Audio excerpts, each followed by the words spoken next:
এখানে চিনি আর দুধ দিয়ে দিছি, ময়দা দিয়ে দিছি, চিনি, গুঁড়া দুধ আর ময়দা দিয়ে দিছি। এখন একটু পানি দিয়ে এটাকে বের করে নেব।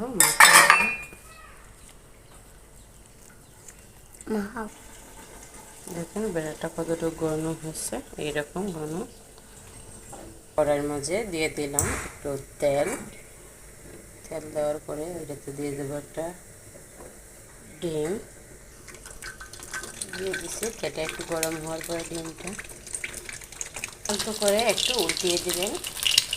দেখছেন কি সুন্দর তুলে গেছে।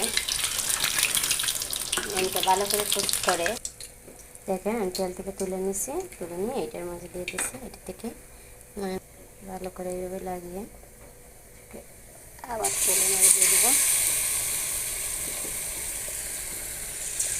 এরকম যখন হয়ে আসবে তখন আপনারা নামিয়ে কেটে পরিবেশন করবেন। এখন দেখেন কতটুকু সুন্দর হয়েছে। সকালের নাস্তার জন্য বাচ্চাদেরকে এটাকে আপনি দিয়ে দিতে পারেন। দেখেছেন কি সুন্দর টেস্টি, ডিমগুলো ভিতরে থেকে যাবে আর বাচ্চারা একরকম একটু পুষ্টিকর খাবার পেয়ে গেলে 2 মিনিটে হয়ে যাবে ঝটপট। আর এদিকে যেগুলো রয়ে গেছিলো সেগুলো দিয়ে আমি একটু তেলের পিঠা বানিয়ে নিয়েছি।